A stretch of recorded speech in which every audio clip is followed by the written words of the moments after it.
Hi, I'm Carol Owens, and this is Stockbridge Updates. So nice to have you with us again.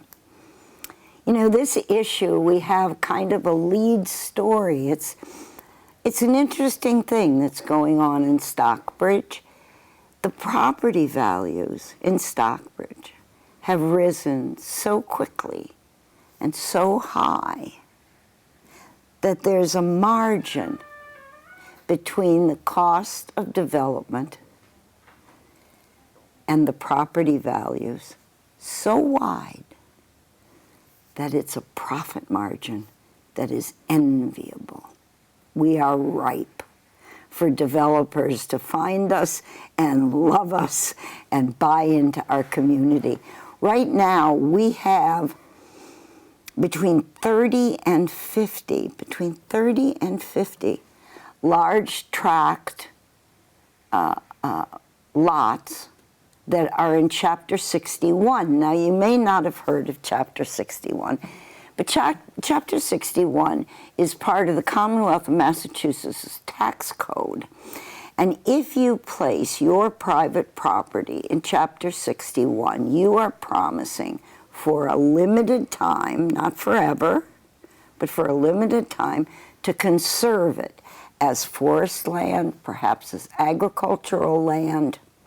And for the period of time that you conserve it, you get a tax break. Now, if you put on a conservation restriction, which is a different part of the law, that's permanent. That's forever and ever. If you did that, it cannot be undone. But if it's under Chapter 61 and you decide, gee, maybe I'd like to sell this property, and maybe if there's a forestry restriction on it, I won't be able to sell it as readily.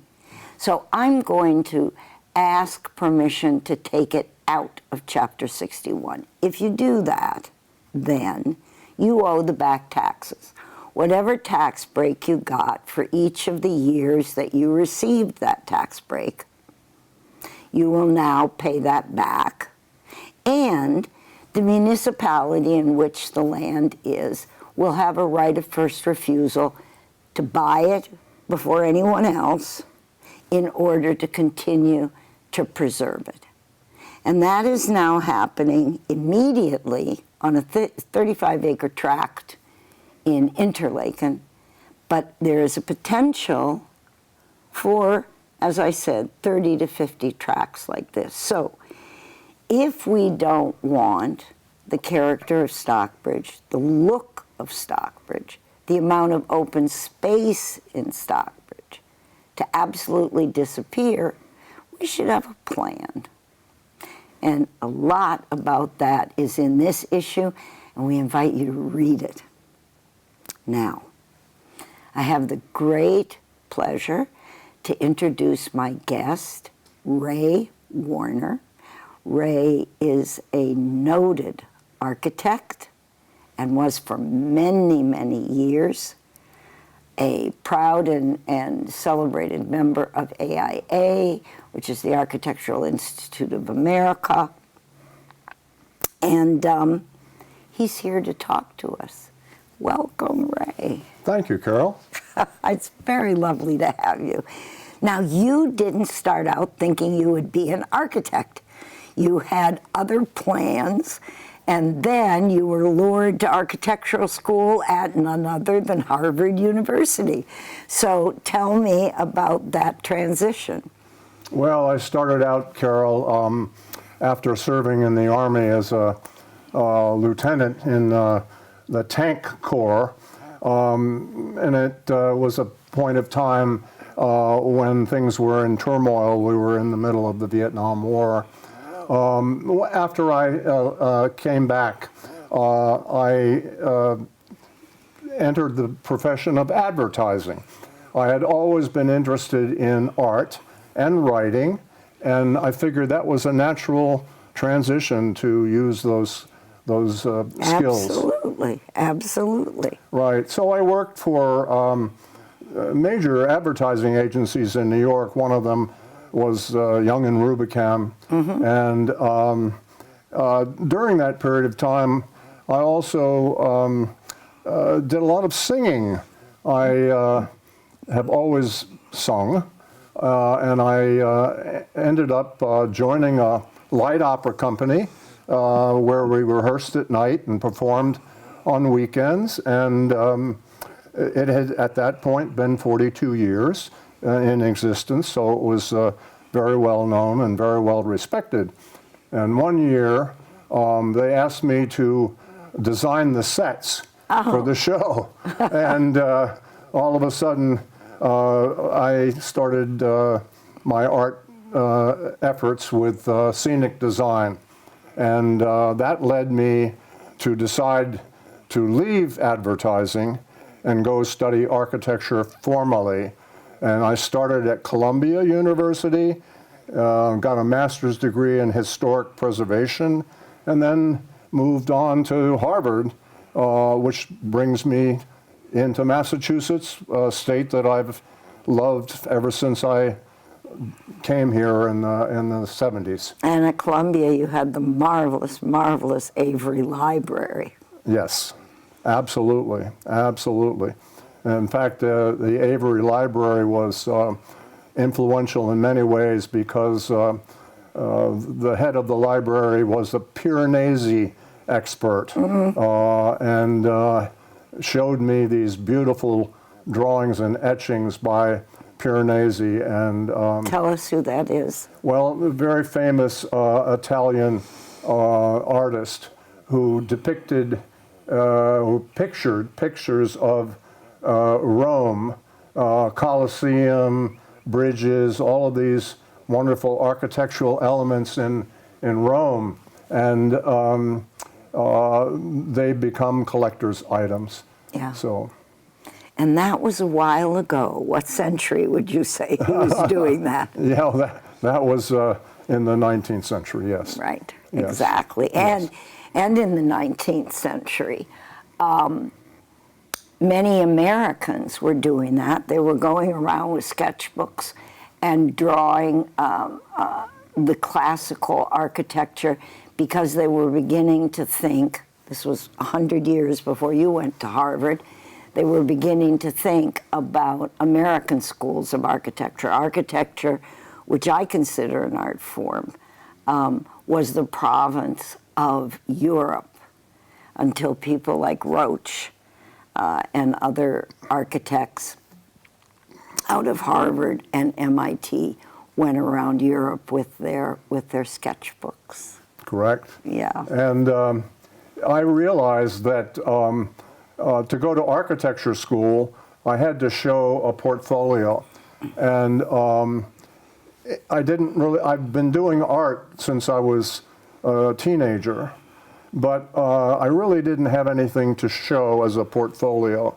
And so there's a wonderful institution in New York called the Art Students League. Right. And the Art Students League is famous for many, many people, but the first name that jumps out is Jackson Pollock, of course, and Thomas Hart Benton, who painted murals in all areas. One of the most famous is in Missouri, the state capital in Missouri, with Thomas Hart Benton's murals.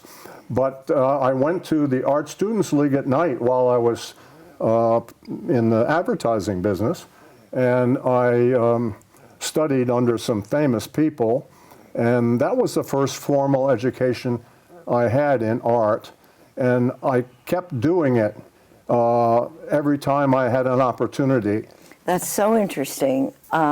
Ray has always practiced architecture professionally, and at the same time had a hobby is too lightweight of a word, really, but had an avocation in art. And this is fun for everyone. You can go, remind me of the date? When I went to... No, for when your studio is open. My studio is open May 16th through the 26th. And that's called Art Week. That's called Art Week. And his studio, among many others, will be open.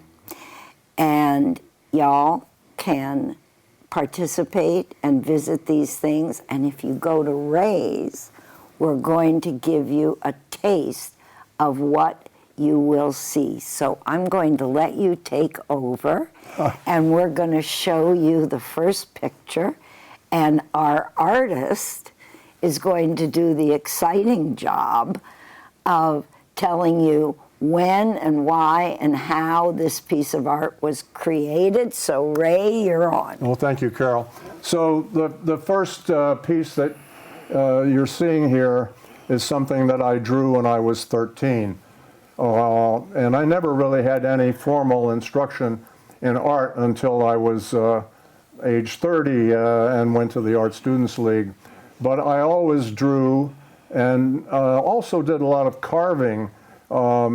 But this is a small drawing of an African-American boy that I copied from a magazine and drew it in my own style. But let's look at the next picture. Okay. These are two portraits that I did at the Art Students League. And in the Art Students League, you have an opportunity to take courses and classes and studios in a variety of different forms.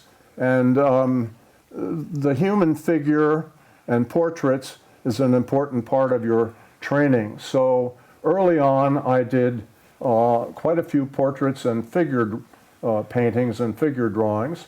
And these two were in a show. The Art Students League has a gallery and open to the public, and usually provides paintings and drawings and sculpture for the students. So there are hundreds of pieces in the show.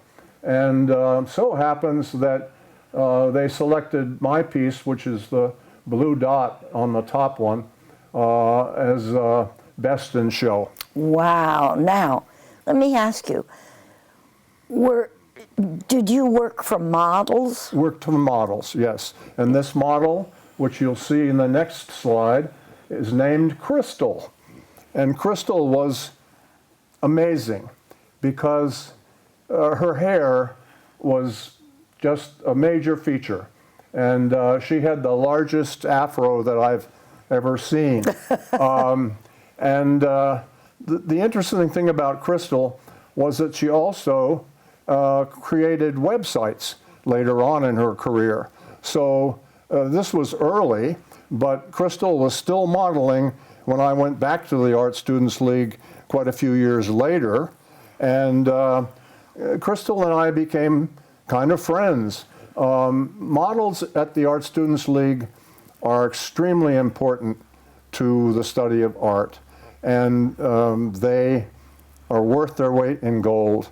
And yes, they don't make a whole lot of money modeling, and oftentimes they have other jobs, but they're so important to the study of art. The human figure is a major feature in art.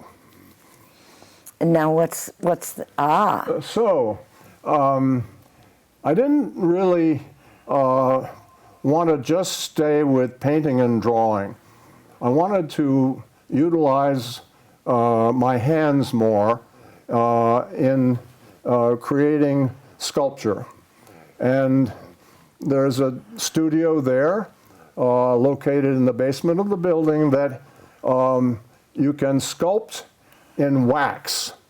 And then you take the wax and you make a mold, and then you take the mold to a place outside of the city where they had a very large additional studio, and you take that mold and you put it in a big kiln along with everybody else's molds. And these molds are about the size of the garbage can, so they're very big. And that wax melts over 3 days, and then you come and pour hot molten bronze into the mold. And when the bronze is set and it cools, you take the mold and chip away all of the mold parts, and you're left with a bronze figure. now let me ask you, how big is this? Okay, it's relatively small, so that is a real brick, and that's Oh, I see. that's a real wedge that's used for splitting wood. So those figures are about 4 or 5 inches. My work and sculpture incorporated a lot of found objects, like the brick and the wedge, and most of them were narrative. And when I say narrative, that means there was a story behind them. So this is obviously a story. That previous slide is a story of division, of which we're experiencing a tremendous amount today. This next slide is the figure of a woman with her hands raised, standing on top of a globe-like element. And this, to me, was significant in demonstrating the power of women. And I had another one, which is not among these slides, where I actually have women overcoming the glass ceiling. And so my sculpture tended to be, at this point in time, a narrative. And again, sculpture. how big is this? This is about 2 feet. Wow. 2 feet. Okay. Yeah. Yeah. So let's go to the next slide. Now, this is taking the drawing and painting part of my training and my passion, and the sculpting, and creating images on my iPhone. Oh. That's right. So in 2014, we had the benefit of coming to the Berkshires and going to Tanglewood and spending a couple of weeks here.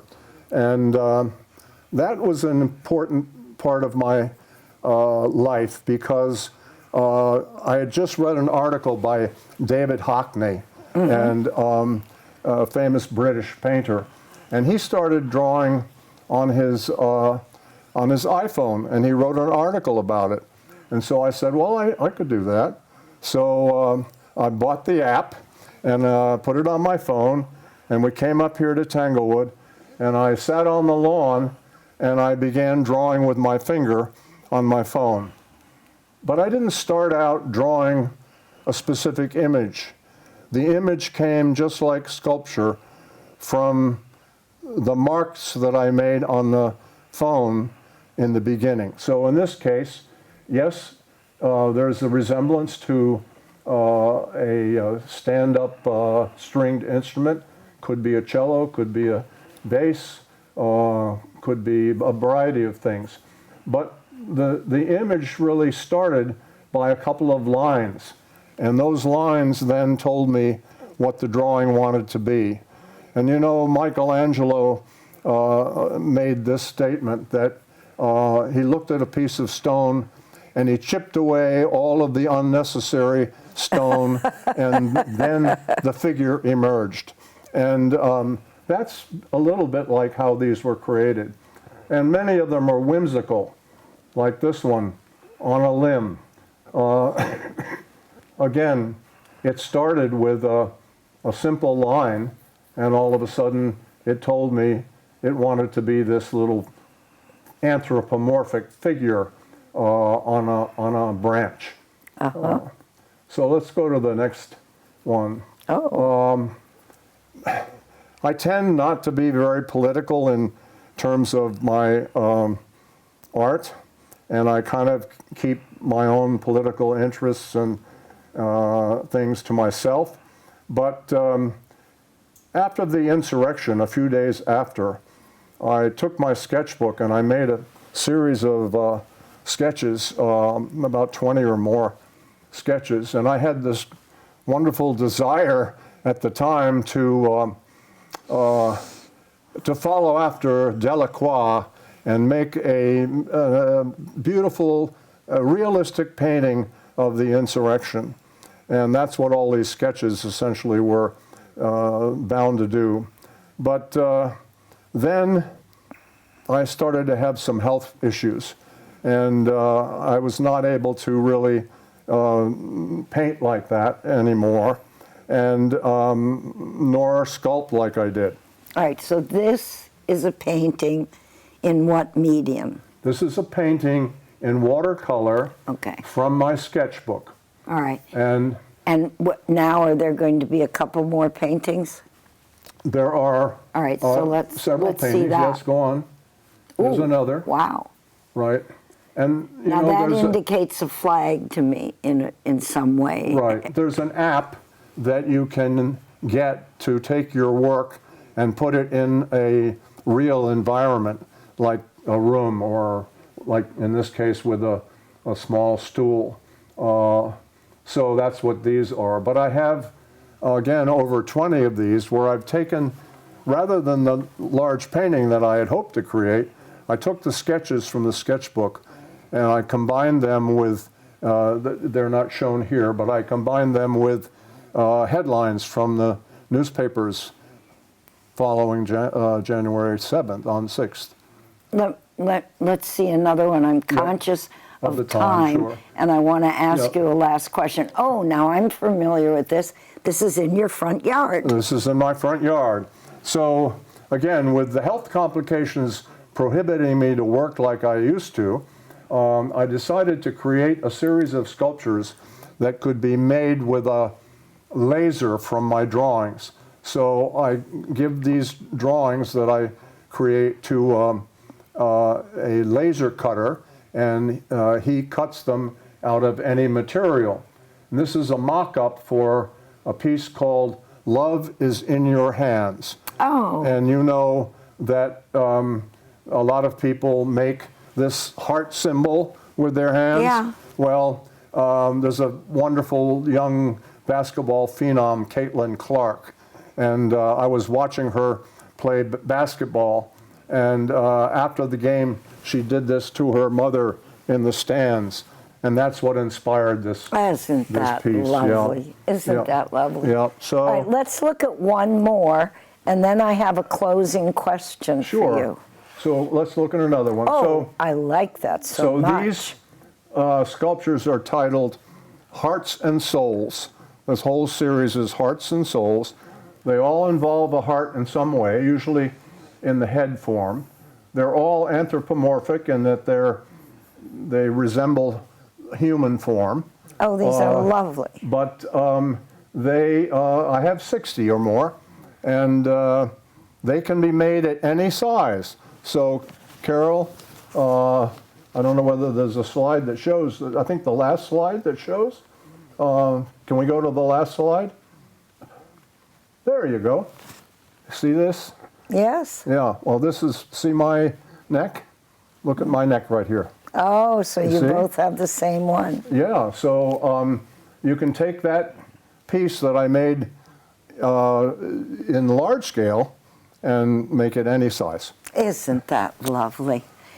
We're gonna, so that was the last slide, and we only have 3 minutes left for me to ask you, do you agree with me that architecture is an art form, and how do you conceive?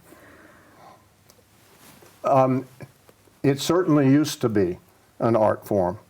And I love that answer. Bad answer. No, great answer. Oh, great answer. Yes. Okay. Yes, and it's the reason why I chose to go into architecture, because I had a strong interest in the art of architecture, and I still do. But I find that economics drives a lot of the architecture that's created today, and we're losing buildings that have special meaning and that have, when you walk in it or look at it from the outside, you say that's a special place. Mm-hmm. And right here in Stockbridge, you know, we had McKim, Mead and White, Stanford White designed buildings here in this wonderful town.